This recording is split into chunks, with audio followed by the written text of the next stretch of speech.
কোনো কিছু যখন খেতে ভালো লাগে না তখন এই তরকারিটা রান্না করে দেখুন। সুপ্রিয় দর্শক, দূরের এবং কাছের দেশ এবং বিদেশের যে যেখান থেকে আমার এই ভিডিওটা দেখছেন সবাইকে আসসালামু আলাইকুম। আশা করি সবাই ভালো আছেন। আজ আমি আপনাদেরকে রান্না করে দেখাবো শিং মাছ দিয়ে করলা সজনে ডাঁটার ঝোল। এটা যেমন টেস্টি তেমনি হেলদি এবং স্বাস্থ্যসম্মত। আর এই সিজনের জন্য সজনে ডাঁটা আর করলা খুবই উপকারী একটা সবজি। আপনারা যারা করলা তিতার ভয়ে খান না তারা আমার এই রেসিপিটা হুবহু ফলো করবেন, দেখবেন করলা আর তিতা লাগবে না। তো আমি রান্না করার জন্য এখানে কিছু শিং মাছ, করলা আর সজনে ডাঁটা কেটে ধুয়ে পরিষ্কার করে নিয়েছি। আর চুলায় একটা কড়াই বসিয়ে এর মধ্যে দিয়ে দিয়েছি পরিমাণ মতো রান্নার রেগুলার তেল আর 2টা পেঁয়াজ কুচি দিয়ে নেড়ে চেড়ে পেঁয়াজটাকে হালকা গোল্ডেন কালার করে ভেজে নিয়েছি।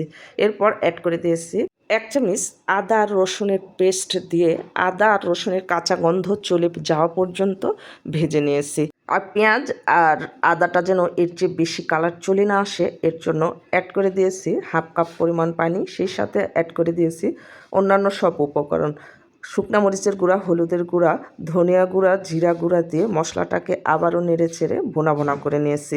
মশলাটা যত ভালো কষাবেন তরকারির টেস্টটা তত ভালো আসবে।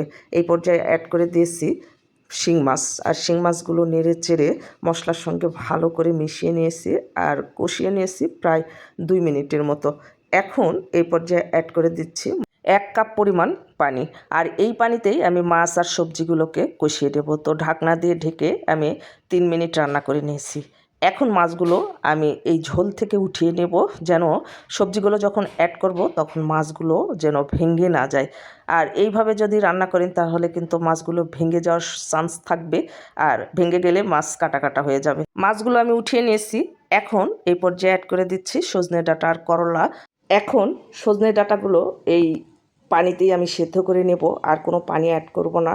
আর আমি তরকারিতে কিন্তু লবণ অ্যাড করতে ভুলে গেছি, তো কিছুটা লবণ আমি স্বাদ মতো অ্যাড করে দিয়েছি আর নেড়েচেড়ে মিশিয়ে নিয়ে ঢাকনা দিয়ে ঢেকে ঝোলটা টেনে আসা পর্যন্ত আর সবজিগুলো 70% সেদ্ধ হওয়া পর্যন্ত রান্না করে নিয়েছি। আপনারা যারা করলা তিতার ভয়ে খান না তাদের জন্য আজকের একটা টিপস, যখন করলা কিনবেন তখন করলার গায়ের কাঁটাগুলো একটু মোটা টাইপের দেখে কিনবেন। আর করলা দেখবেন কালো করলাগুলো কিনবেন না, একটু সাদা টাইপের যে করলা থাকে সেই ধরনের করলাটা কিনবেন, তাহলে দেখবেন যে করলা একদমই আর তিতা লাগবে না। সবজিগুলো ভালো করে সেদ্ধ করে এরপর ঝোলের জন্য পানি অ্যাড করে দিয়েছিলাম আর ঢাকনা দিয়ে ঢেকে ঝোলটা টেনে আসা পর্যন্ত রান্না করে নিয়েছি। আর চুলার জালটা অফ করে দিয়ে ভাজা জিরার গুঁড়া অ্যাড করে দিয়েছি আর সার্ভিং ডিশে সার্ভ করে নিয়েছি। দেখেন তরকারির লুকটা দেখেন, অসাধারণ হয়েছে।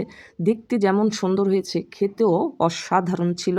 একদিন হলেও আপনারা আমার এই সহজ রেসিপিগুলো বাসায় ট্রাই করবেন, আর ট্রাই করে কমেন্টে জানাতে একদমই ভুলবেন না। এই রকম মজার মজার আর নিত্য নতুন রেসিপিগুলো পেতে আমার চ্যানেল সাবস্ক্রাইব করে পাশে থাকা বেল আইকনটা ক্লিক করে রাখবেন, যেন নতুন কোনো ভিডিও ছাড়ার সঙ্গে সঙ্গে নোটিফিকেশন সবার আগে আপনার কাছে পৌঁছে যায়। আর যারা ফেসবুক থেকে দেখবেন প্লিজ ফেসবুক পেজটাকে ফলো দেবেন, লাইক কমেন্ট শেয়ার করে আমার পাশে থাকবেন। ভালো থাকবেন সবাই, দেখা হবে পরবর্তী ভিডিওতে। আল্লাহ হাফেজ।